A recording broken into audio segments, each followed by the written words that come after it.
On va accueillir Michel maintenant au 39 21. Bonsoir Michel. Oui, bonsoir Olivier. Bonsoir, comment allez-vous? Enchanté. Bah écoutez, ça va. J'écoutais sagement ce soir, c'était sympa. Ouais, très Voilà. bien. Alors qu'est-ce qui vous amène, vous? Quel âge vous avez, Moi Michel? j'ai 61 ans. Oui, On m'annonce la retraite dans quelques mois, là, ça y est, officiel. d'accord. Que faites-vous dans la vie? Je suis non-voyant depuis 10 ans, Oui, donc j'ai dû arrêter toute mon activité. J'étais imprimeur, moi, j'étais dans l'imprimerie. d'accord. Et que, Voilà. que vous est-il arrivé? J'ai fait un glaucome sévère à 51 ans. Comment est-ce que ça arrive, ça, en Alors, je vais fait? vous dire, Olivier, ça arrive par mégarde, à vrai dire. J'ai maman qui était soignée par un glaucome, donc Oui, c'est héréditaire, un glaucome, hein. C'est génétique. Et moi, je faisais, en dehors de mon activité professionnelle, je faisais énormément de motos. J'étais oui, passionné depuis l'âge de 16 ans. J'ai toujours eu des motos, quoi. mhm, Donc, je faisais partie de groupe de motards et je voyais de plus en plus que quand je partais en concentration avec tout un groupe, que je voyais, quand ça roule un petit peu vite, quand on appuie un peu, je voyais que c'était un peu flou, quoi. Donc, je n'ai pas assez consulté à temps, quoi. Voilà, c'est ça.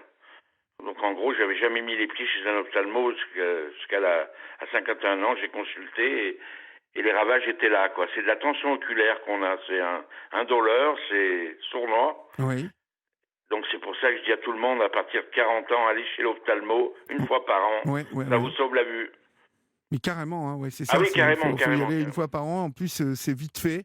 Les tests sont très précis, Vous avez donc tout compris, il suffit ils vous mesurent la tension, ils le font à chaque fois. oui, Et vous savez, avec le petit jet, là, paf, puis ça y est, ils vous voient si vous avez la bonne tension, c'est 10-12, moi j'avais 40, quoi, 45, c'était déjà très haut. Donc ça a été rapide. J'étais en basse vision pendant 1 an et demi, 2 ans, et au bout de 3 ans, j'ai tout perdu. Voilà. tout Je me suis perdu, retrouvé en entièrement. cécité. Ah oui, oui, oui, c'était. Donc là, je vous explique pas, hein, quand on était actif, Ah entre ouais, le voilà, boulot, vous tenez la moto et tout. la moto, j'avais une autre passion, c'était le vélo, parce que je suis ancien du judo, moi. Donc quand j'ai été la compète de judo, je m'étais mis beaucoup au vélo.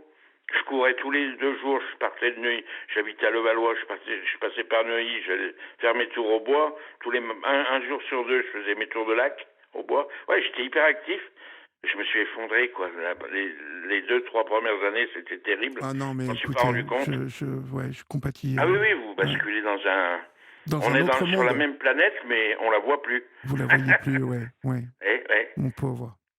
Bon alors après c'est en soi, hein, c'est ce que je dis à tout le monde. Comment quand on me pose la question, comment tu as fait pour supporter ça? Il y a l'historique, il y a les fondamentaux qui jouent énormément sur ce qu'on a eu fait avant. Je parle pour ceux qui perdent la vue encore de la vie, hein.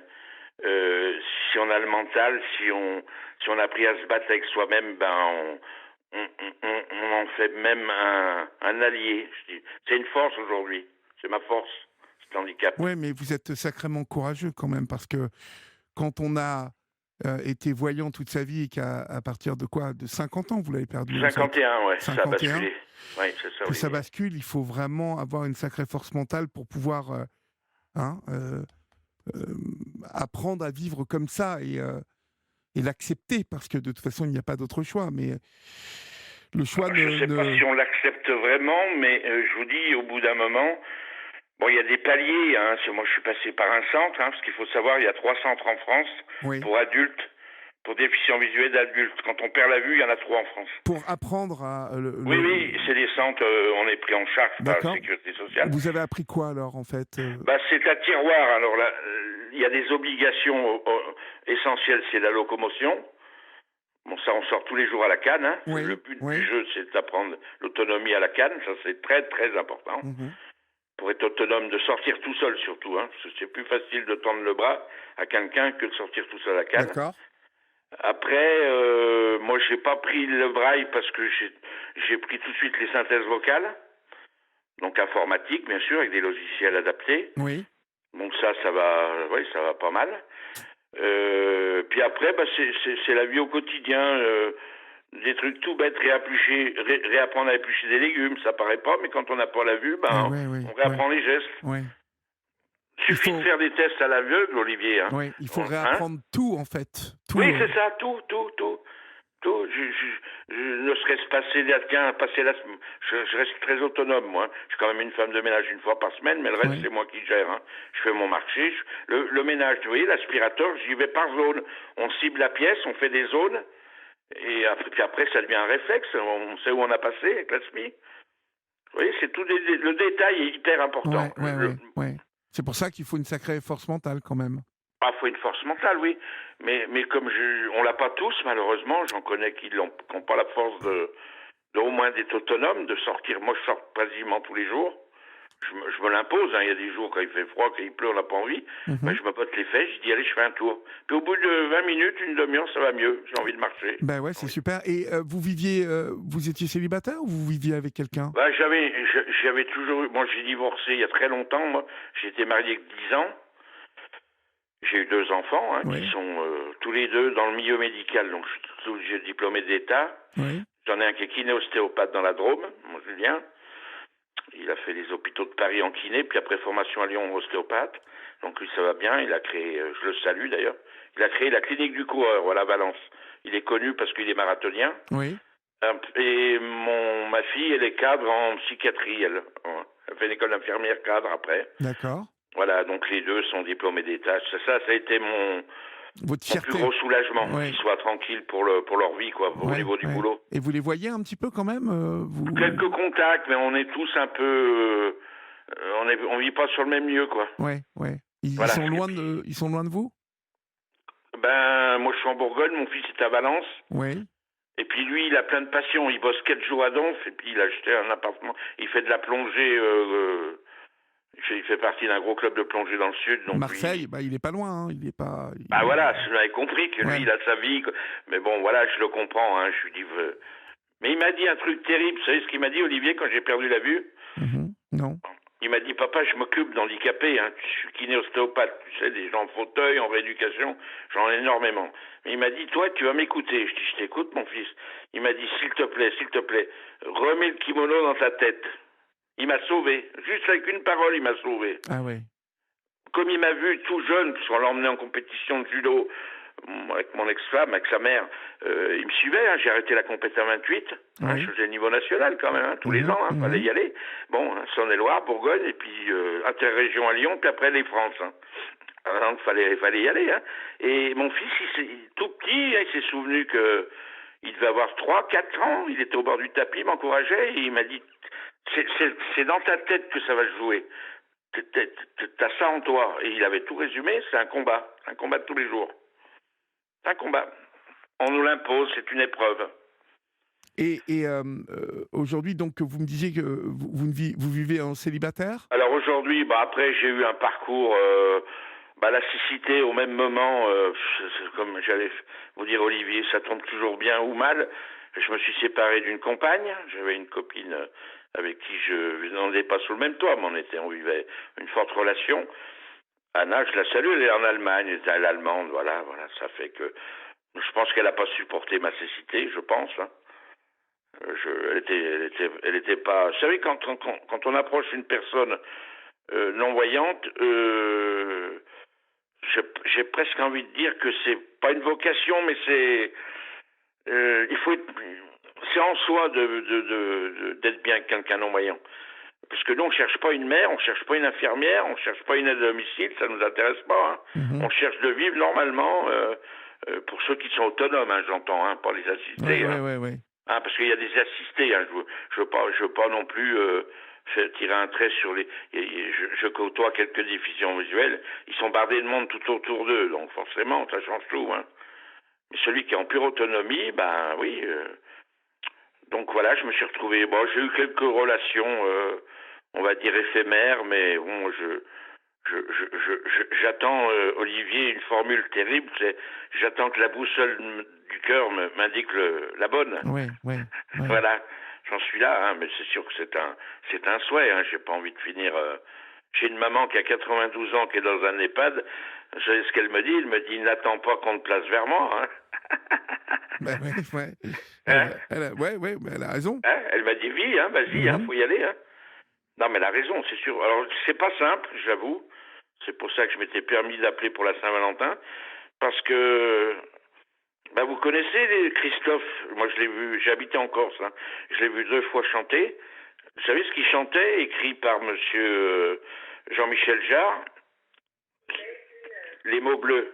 Oui, les mots bleus, Eh ben, exactement. qu'est-ce qu'il dit dans sa chanson? Je lui dirai les mots bleus, les mots qu'on dit avec les yeux. Ben, voilà ce qui nous manque aujourd'hui quand on parle d'une femme. On ne peut pas lui envoyer des messages, on la voit pas. Mais est-ce qu'autour de vous, vous avez quand même des relations qui vous encouragent, qui vous disent que c'est possible? Parce que c'est possible, hein. Oui, oui, C'est bien possible, sûr, hein, mais... faut continuer à y croire, hein, comme vous avez le courage de surmonter tout ça. Il faut vraiment y croire, hein. Ouais, non, mais j'y crois, Olivier. C'est pour ça que je me permets de communiquer avec vous. Ah oui, non, mais J'y vous crois, avez mais raison. c'est pas simple. Mais vous lancez un petit appel, là, ce soir? Ben, je lance un petit appel.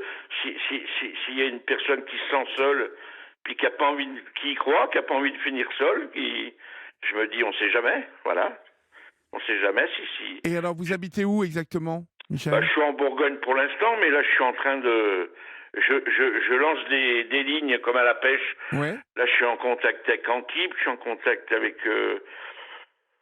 j'aime le soleil, hein, je vous cache pas que Ouais, voilà, j'envisage de changer de lieu de vie, mais ça serait mieux à deux. Je vous l'avoue que ça serait mieux à bien deux. sûr, bien sûr, Ouais, vous avez j'en suis là. raison. Oui. J'ai Marseille qui me demande, mais ça c'est dans le judo, il y a un gros club de judo de Marseille qui me tend le bras, qui voudrait que je développe le judo handicap. Il y a plein de possibilités, Ça, mais non, c'est super, je ça, en plus, vraiment. Oui, il y a plein de possibilités, mais c'est vrai qu'à deux, ça serait génial. Vous avez trouvé le mot, Olivier. Oui, ça serait super. Ben oui, voilà, c'est ça. Même une personne déficient visuelle, hein, je suis pas arrêté à une personne qui a la vue ou pas. Hein, l'amour, ça frappe. Hein. Mais bien évidemment, évidemment. Je prends Hippon, hein. Vous savez ce que c'est, Hippon? C'est la fin du combat. Hein. Non, je savais pas ce que c'était. C'est quoi? Hippon, c'est Hajime, puis c'est comme Teddy Riner, quand il met des pions d'entrée, poum, c'est Hippon. Hippon, c'est la fin du combat, c'est fini. Ah, d'accord, ouais. Donc c'est un spécialiste du hippon, Teddy Riner. Ah bah, Teddy Riner, il est très fort. Hein. Il est très fort. Il attend une grande revanche, là, 2024, s'il s'est fait battre au dernier jeu. Ouais, mais il sera pas trop vieux pour 2024. Il sera intouchable. C'est un monstre dans sa tête. Non, mais je pense que 2024, il va tout pulvériser en 2024. Oui, moi j'ai communiqué avec lui. Je peux vous dire que bon, là on parle vraiment de judo avec lui, mais il était blessé. Il était blessé. Il a perdu le tournoi de Paris avant. Ça a été une alerte. Ouais. Contre un japonais. Là au jeu, il fait troisième. Mais un japonais qui ne l'avait jamais battu en plus, je crois. C'est ça, exactement. Vous voyez, je suis, hein. Ah, mais je suis admiratif. Vous l'avez vu, Olivier, physiquement? C'est un monstre. Non, je n'ai jamais eu la joie de le rencontrer. On se croisera. 137 kilos quand il tire, hein, il fait 150 au entraînement. Oui. Et il fait 137 quand il monte sur le tapis, lui. Mais il a 3% de masse grasse, hein, c'est un monstre. Ah ouais. Non, mais là, on avait vu qu'il s'était un peu épaissi. Oui, il était moins. Il avait traîné cette blessure-là, et c'est vrai que moi, j'étais pas en confiance pour lui. Oui, il avait perdu le tournoi de Paris, et on sentait qu'il était moins. Vous savez, même lui, on voyait qu'il avait moins confiance, en fait. Il était touché dans le mental. Ouais. Bah oui, parce qu'il a jamais été battu, pratiquement. Il a 10 titres de champion du monde, 2 Olympiades et 3e. C'est un dieu vivant. Il lui. sera jamais battu, son record. Il sera jamais battu, je pense pas. En tout cas, mon cher Michel, on lance je vois que ça passe. Ouais, c'est la fin de l'émission. C'est bien dommage. mais rappelez-nous quand vous voulez là d'ici. C'est gentil, merci Olivier. On rediscutera un petit peu de tout ça.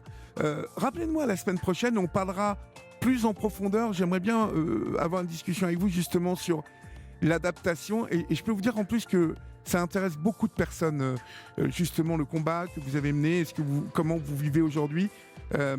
Donc je vais vous rappeler, puis vous viendrez faire une émission chez moi. Écoutez, en tout cas, on va se reparler la semaine prochaine. Florian et Julia, vous les rappelez, et puis on se reparle la semaine prochaine, d'accord? Bien, puis merci pour votre gentillesse. Je vous en prie, je vous embrasse, et puis à la semaine prochaine, Michel. Merci Olivier. Au revoir.